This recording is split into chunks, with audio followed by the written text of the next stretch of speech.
we're going to talk about team motivation and what gets missed, and really the fact that it comes down to a lot about leaders' self-awareness at all levels, whether it's CEOs or frontline supervisors.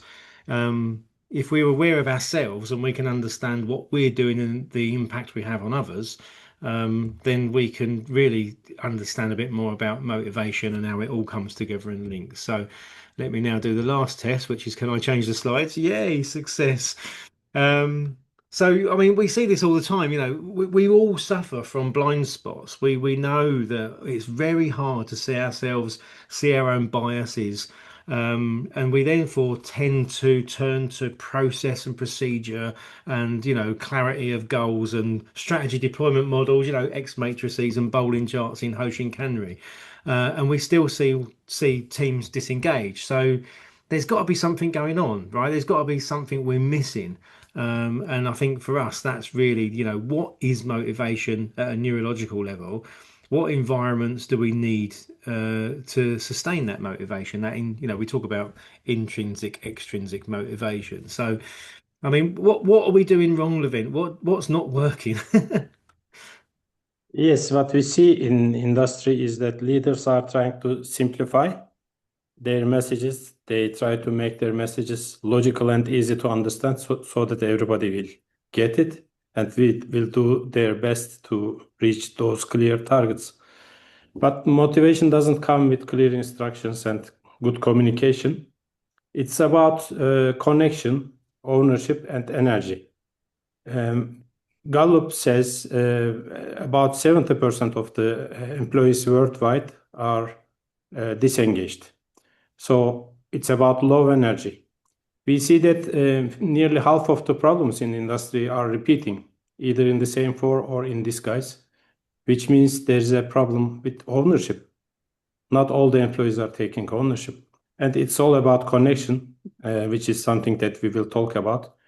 That we mean real connection between people. Without real connection between people, we cannot understand each other's emotions, which is closely related to motivation. And as we say in BTFA, without belief, goals feel like tasks.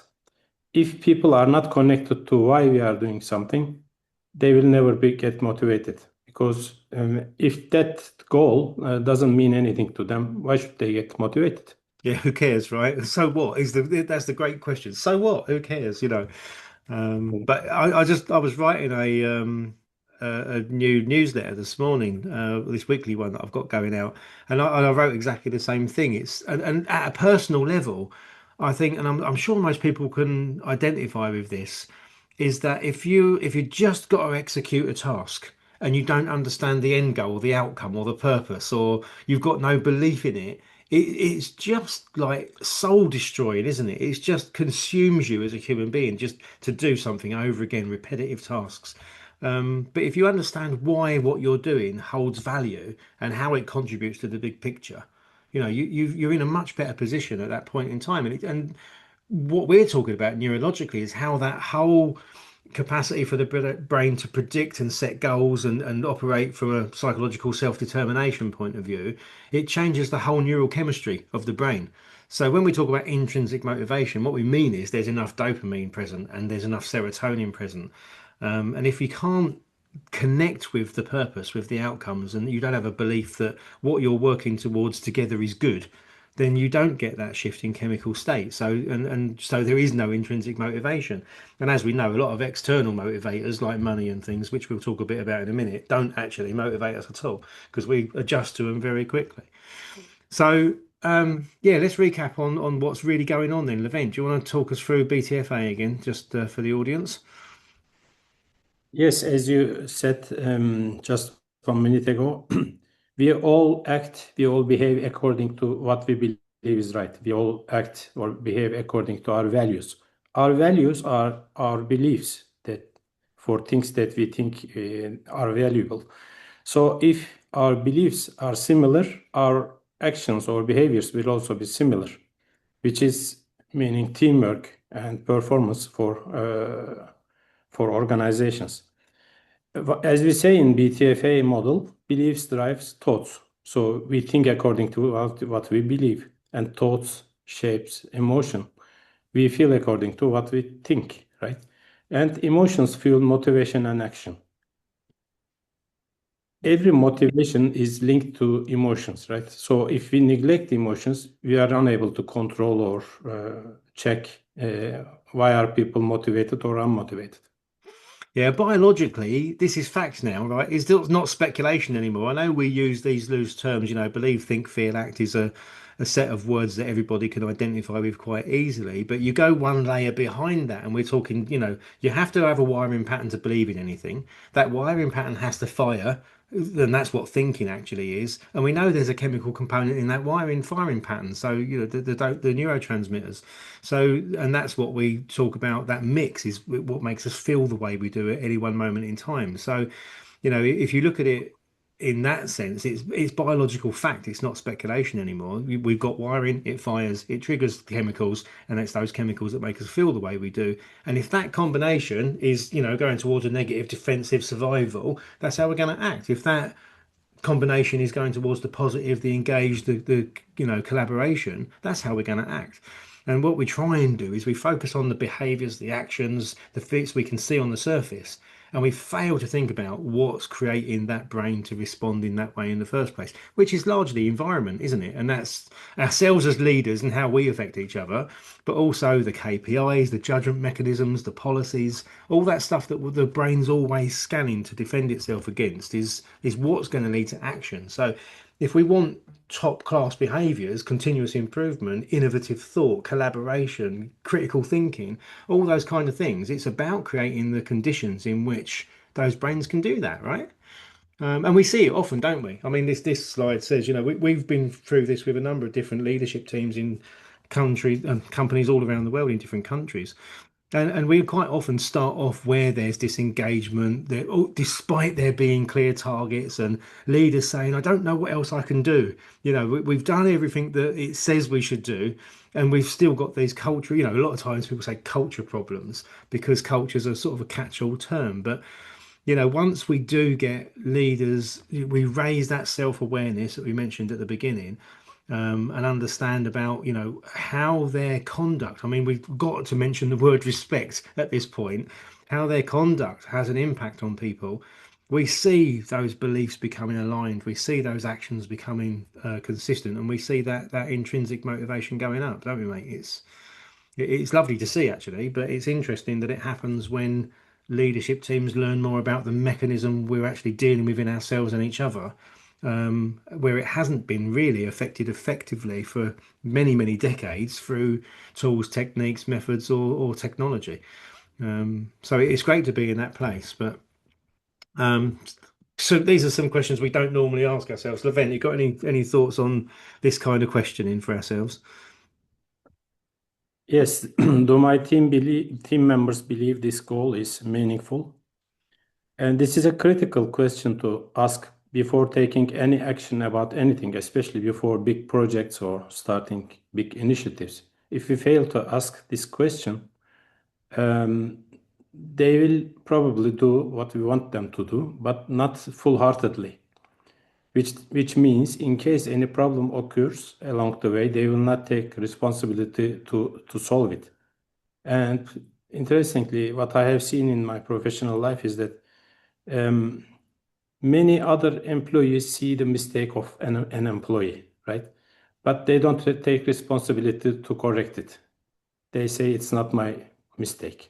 Hmm. But in a team with similar beliefs, people take accountability and responsibility of accountability and responsibility of problems, and they take initiative to solve others problems. This means problems can be solved when they are still small. When, for example, in production lines, problems go to the end of the line, it becomes big. So even if you have a solution, the problem affects so many products in the line, in working process. It has a big cost. That's the importance of taking responsibility and ownership in the line. That also explains the second question: do they feel ownership or just compliance? You immediately understand people taking ownership. They they tell the mistakes of others, or they take responsibility in correcting those problems. And am I reinforcing clarity or cultivating connection? Connection is generally undermined in organizations. When we say connection in BTFA terms, we mean emotional connection. But prevailing management style believes that emotions should be left outside of the work. But the current neuroscience, contemporary neuroscience, shows us that emotions cannot exist without thought. So whenever we think we have some emotions, and if we continue to neglect people's emotions, we will never be able to connect with them, and they will never be able to connect or engage with their work.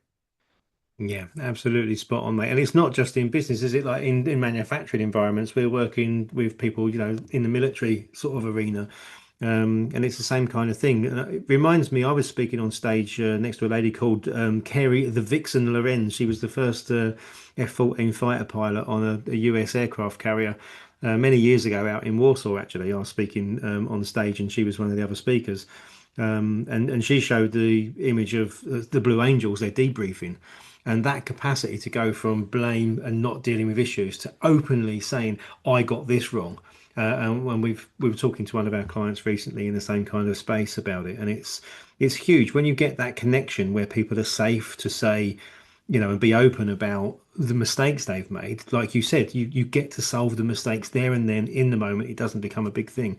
But it comes back down to brains perceiving safety in their environment. And knowing that if they're going to be open and honest about errors, they're going to get the support to fix them, not get blamed for them. It's such a big part of the puzzle, isn't it? Yeah, Good stuff. that's exactly what people loosely name trust Yeah. and psychological safety. And again, respectful behaviors. I mean, just when you respect each other, the signals that the brain gets, and it comes from body language, from micro expressions in facial, movements, and all those kind of things. The brain, because it's scanning like 2 million bits of data per second, and we only become conscious of 56 bits of data per second, there's a lot more opportunity to trigger a threat, fear-based response in the environment than there is a positive response. So, if leaders aren't aware of that and they're not actively trying to pursue that kind of triggering mechanism by creating those conditions, you're most likely to create a human brain to act the way it's designed to act, which is in its own self-defense, because it's trying to protect itself. So again, and these are all the things we don't have to talk to this slide specifically. It's just generically, this is the stuff that people come to know, and once it really clicks and they realize it's something they've got to deliver in practice, that's when you get different outcomes from teamwork. So, being able to see yourself as a coach more than a leader. So the assumption in your own wiring and firing patterns is not that I'm going to communicate some data, I'm going to execute a task, and then that's going to be finished, and we're going to move on to the next one. It's more about all human brains in this environment are responding to me and everything I say and do. So I need to consistently conduct myself in a particular way that triggers the positive responses if their brains are going to be in the right condition to contribute their most. And that gets into glucose energy and dopamine levels and all that kind of stuff. And that means, getting into understanding motivation. And from our point of view, we can come and teach people about that from workshops and through the course itself. But what we see in practice is that it gets embedded at that point because it's a different belief at the top table. It then starts to get embedded into, we reverse engineer from understanding the brain so that it becomes part of what we do from an HR policies point of view, how we run change programs, manage projects, and it shifts everything. It becomes an enabler of, lean transformation, merger and acquisition, whatever else it might be that you're doing that sort of sits around change. BTFA enables it all because it shifts the fundamental beliefs about what good looks like and how it all actually works. So yeah, getting close to the end, last few minutes. We've had a couple of questions popped across. Levent, do you want to have a crack at answering the questions we've got in front of us? Yeah, these are just general questions we face frequently. First one is how do I spot when my team has lost belief in what we are doing, right? Yes. So when what we believe and what they believe are different, you can see that they will be acting, behaving differently. It is very easy to understand. And if people start behaving differently, they will start pulling in different directions, which is also very easy to observe. And they will be resisting change. They will be in their self-defense, right? And most probably they will be stressed because of this friction and they will be disengaged at work. These are all easy to observe. Yeah, yeah, it is. I mean, again, how do you see this? How do you? I think we all, because of the way the brain scans the environment all the time, if we're honest, if we're close enough, if we've got that connection, we easily see when people are in a positive frame of mind or a negative frame of mind, can't we? And it's recognizing that that's important is half the battle fought, I think.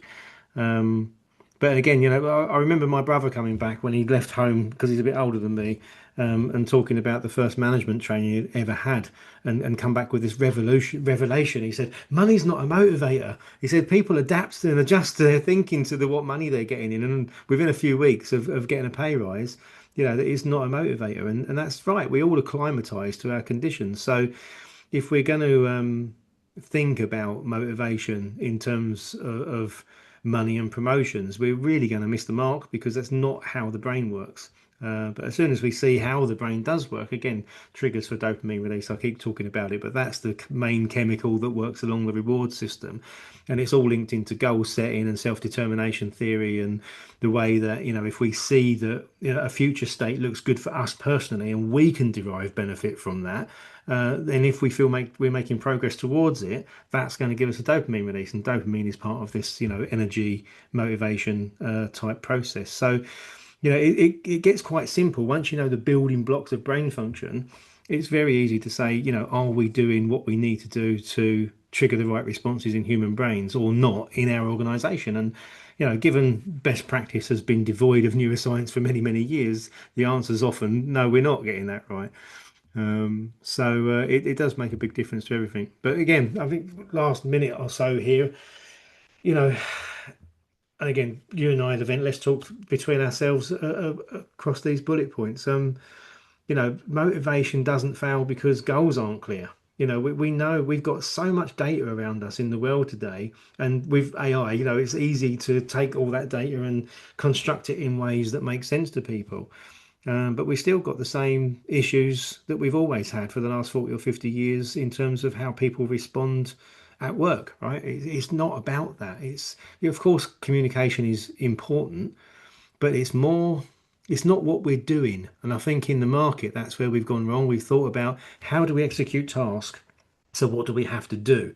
And actually, what we're finding out through neuroscience now is it's much more important and makes much bigger difference to what the outcomes you get when we say, how are we being?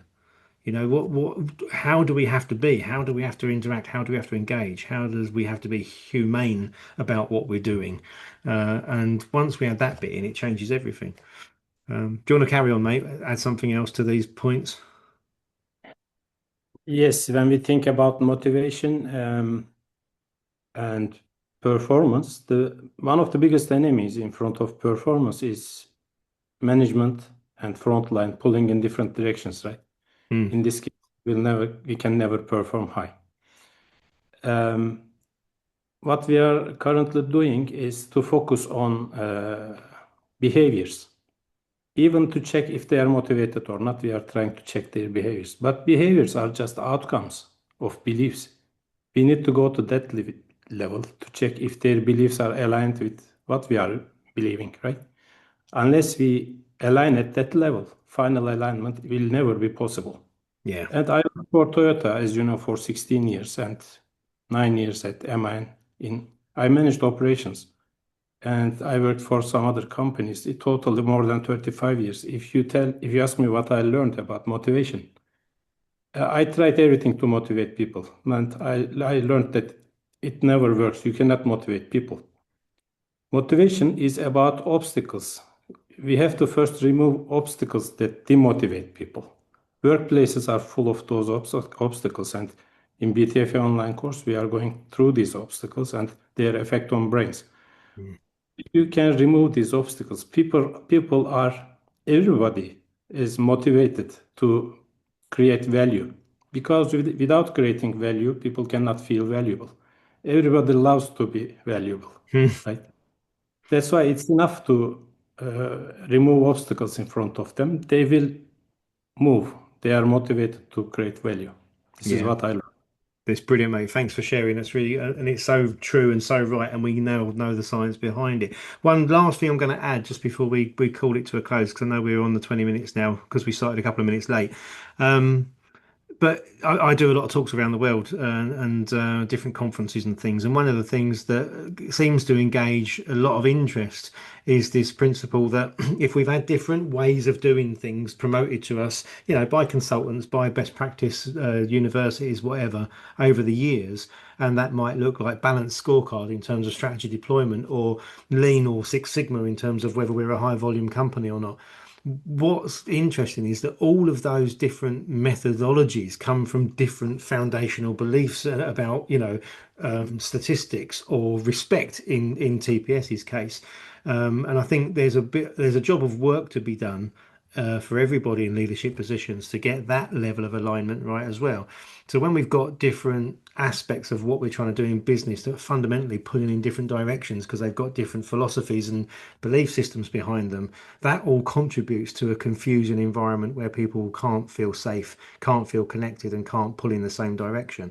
What we're finding is if you want to have a purpose, a definition of what good looks like that everybody can ascribe to, recognizing that every human in a business has a brain and that all those brains have got the same basic component parts and use the same chemicals and therefore have a very similar emotional experience of life is something that can actually pull everything together. Because if our purpose then becomes, create the conditions in which brains can perform at their best or to improve quality of life for everybody involved in our organizations so that we contribute to teams, to society, to community, etc., in positive ways, then neuroscience gives us that one red thread that allows everybody to pull together and challenge some of those philosophical differences that can create a quite confusing message in organizations.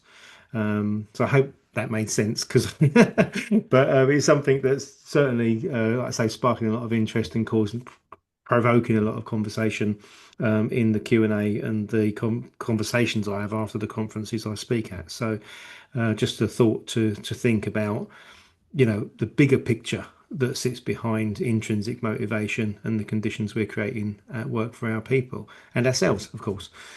Any final words, mate? We have one question from Martin. Yep. Maybe we can go over that. Yeah, let's have that. Go on, sorry. How could this help managing or leading upwards or with teams where I have no influence? I have to influence without power. Good question, Martin.